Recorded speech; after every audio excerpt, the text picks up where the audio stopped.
Google's entry into the world of gaming was completely hyped with promise of dozens of games being playable across multiple screens. Even though Google started off with a very rocky start, now they're pushing out continuous updates and improvising day by day, making my video that I posted just a bit over a month ago completely insignificant. So I'm back here with you guys to provide you guys with further updates as well as tell you what game's going to be coming into the future.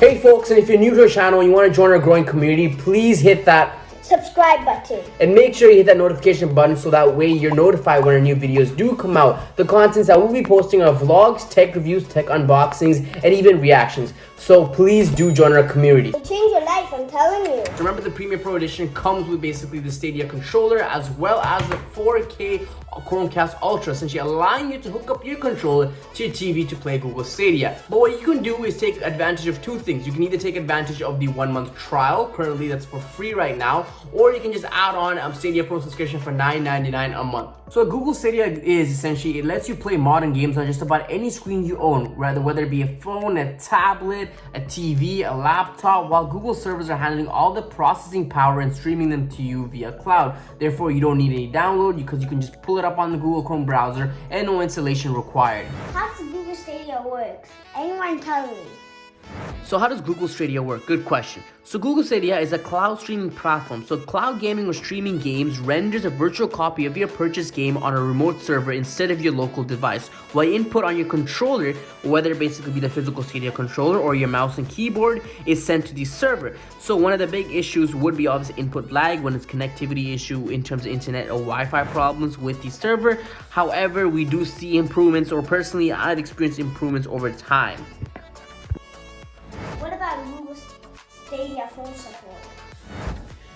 So Google Stadia phone support, a very good question. Initially at launch, the phones able to run Google Stadia were incredibly limited, right? So we only had the Google Pixels and iPads, but now the list has expanded to almost all Androids out there. The only phones left out from Google Stadia are iOS users, and also mobile touch controls arrived. The first version of our mobile touch control is also available to try today as quoted by Stadia. They also stated that as with all features on Stadia, we will continue to refine this feature over time. To access the controls, just select Try Touch Gamepad. After launching a game without a controller connected, touch controls are available for every game on the Stadia, and if we take a look at the touch controls on the phone, it resembles the Stadia controller buttons. So now that I've basically broken down Google Stadia for you guys, I kind of made it simpler so you guys can understand, and we've seen some of the updates, right? Now, what other things are Google Stadia is working on? Games, right? They promised a huge library of games, and now they're finally pushing them out. Right now, currently, Google Stadia has 50 games, and they have potentially a lot of Stadia games are going to be launching. That's what we're going to be looking at now.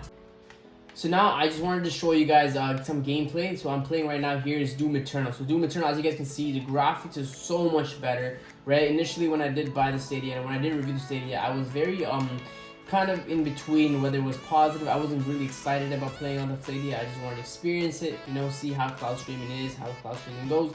But I knew initially I did have a lot of problems in terms of my controller feedback, in terms of audio basically being synced with the visuals, in terms of kind of glitches, as well as kind of gameplay experience, right? Like oftentimes what I noticed is sometimes the game would just stop itself, freeze itself, and come back, and I would just basically be like 5 seconds ahead of time in the gameplay. But now over time I've noticed that the gameplay is so much more smoother, so much faster. There's rarely any audio lags, rarely any visual basically lags, and the visuals are actually pretty fluid, pretty smooth, and pretty crisp. So the next game in my gaming library is Destiny 2, and Destiny 2 is a game that I actually redeemed for free with the Stadia Pro subscription, right? But when I picked this game up, I actually had the trial running, so even with the trial they gave out games, and I'm pretty sure you can still pick up the trial and pick up some games yourself, right? So I picked up around 4 to 6 games that are actually for free. Obviously, in order to continue playing them, you must get the subscription, Stadia Pro subscription. That's $9.99, like I said before. But just looking at this game, just walking through again, there is no input lag, there is no visual skips, there's no audio lags, and look at the visuals. It's very clean, it's very clear, and I'm starting to notice, just like I said with Doom Eternal, that the gameplay experience is getting far more superior from my initial basic experiences, right? Initially, I would have maybe told you, recommended that Stadia wasn't an amazing platform, and I would have basically kind of recommended against not paying for the subscription. But I went ahead and paid for the subscription, you know, just to play Red Dead Redemption, Doom Eternal, and kind of see, just I guess, kind of be more positive, take a more positive stance on the Stadia platform. I'm actually happy I did, because I'm starting to see a great improvement, right? And if you take a look at basically the community members playing on this, we're starting to see a very expansive basically community for Stadia as well. Now, Red Dead Redemption 2. This is a game that I purchased, so I don't even need Stadia Pro subscription if I wanted to play this after on. This game is absolutely stunning. No input lags, no visual lags. Look at the graphics. It's amazing. All the details it comes down to, and it's Red Dead Redemption 2 is known to have the shortest wait times or load time on Stadia, right, relative to other platforms.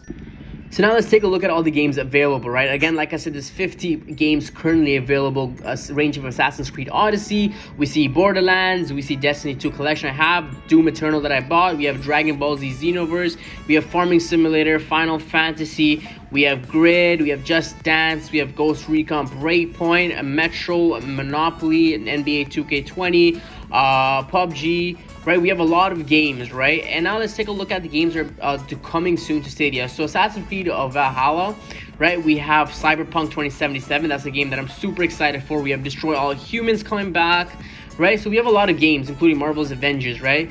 So I guess if for the future outlook, we do see that Stadia is trying to push out as much games as possible, and they're continuing to push out games. From what I know, by 2021, Stadia is looking at releasing approximately around 400 to 1,000 games.